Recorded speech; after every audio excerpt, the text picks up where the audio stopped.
talk winners and losers with our financial expert, Rob Black. Good morning, Rob.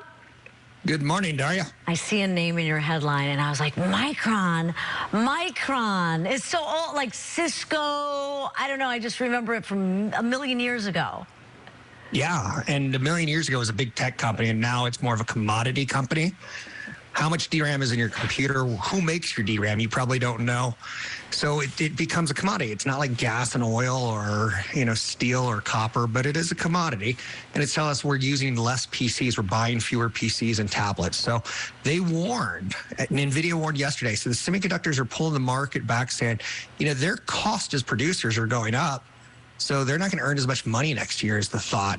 And again, that's kind of a warning on the big picture as well as, a bullet shot right there. Morgan Stanley saying the same exact thing, warning that, next year's earnings are going to be very Micron-esque.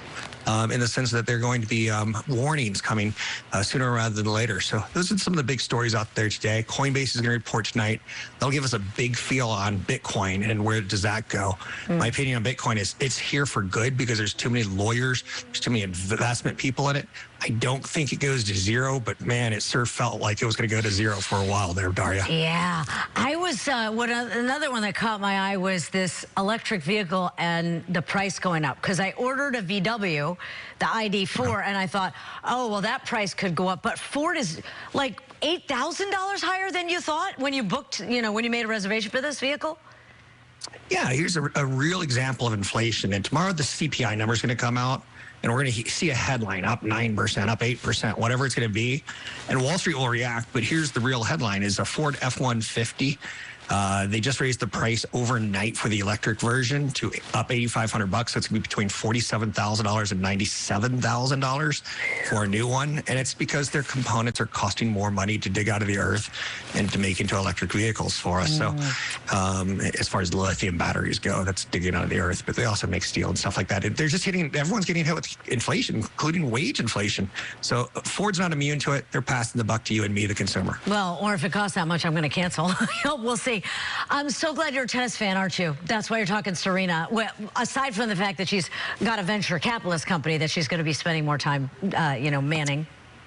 You know me, it's all about the money. Okay. I don't think I've ever seen a whole tennis match from start to finish ever in my life. But she won 23 Grand Slams, and of course I have. That's more than any woman or man in alive. She said this morning, I don't want it to end. I don't want it to be over. Yeah. But I'm ready for what's next. And I looked at what's next, and she's got plenty. She's a venture capitalist. She once heard a venture capitalist speak that said 98% of all venture capital money goes to men, not women. She goes, I want in. She'll probably be the first female athlete billionaire. She's got $45 million in sponsors this year with Nike, with AT&T, with Gatorade. Now we're going to watch the U.S. Open with a lot of attention in August because it may be her last one.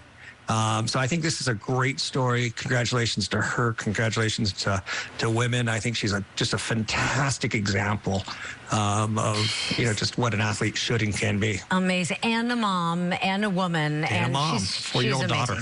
Yeah. She's 40. She's far from hanging it up. Disney, what do you got new with Disney today? Yeah, so this is tomorrow. I'm not on tomorrow. I have to go back to school with my son. Okay. But he went to Disney this year, and, Disney's earnings are going to be a really important indicator on inflation. The revenue per user at the park, we're going to be listening to that. Are people going to Disneyland and Disney World? They are, but are they spending as much money as they used to? Disney has to start making money because they canceled their dividend while they did this Disney Plus venture. So they added 7.9 million users to Disney Plus last quarter when Netflix lost 1 million subscribers. Yeah. So there's a big play on the markets tomorrow with CPI in the morning, consumer price inflation, and then Disney in the afternoon when they report earnings. But, financial wonks and nerds like myself. Daria, then you tell me, how are they supposed to make money? Because they can't charge anymore. Like, my ticket to Disneyland is not going to help them. That's got to stop. Look for the money elsewhere. Yeah, but that's where you're being coy, and I know you are. Because when the park first opened, it was $1. Now it's $110+ to get into the park, and people are lining up outside to get in. Yeah. And if you want to get on a ride first, that's an extra $20 per person. to jump to the front of the line. Yeah. They're making money hand over fist. Coca-Cola pays them to sell Coca-Cola at their parks. Wow. Because it gets kids hooked on sugar. Like, they're a genius company. I just want them to stop the Disney Plus because it's been hurting the stock. I just met a parent, and he's raising his little kids to think that soda is poison. And so the kid, like, is at an In and Out seeing people fill up their cups. He says, Dad, they're drinking the poison. Wow. Yeah. So that's called bad parenting. Well, you know. Just between you and me. He wants the kids. It's not poison, but I get it. You don't want your Moderation, teeth to fall even out. moderation and moderation. Your teeth could fall out. All kinds of things. Okay, right. Poison. It's the stuff you say to keep your kids, on the straight and narrow. Thank you, Rob. A good You're threat. the best. Thank you. Never hurt anybody. All right, let's take a look at how you can reach Rob if you want to email him. You can email him your complaints about me or reach him on Facebook or Twitter. We'll be right back.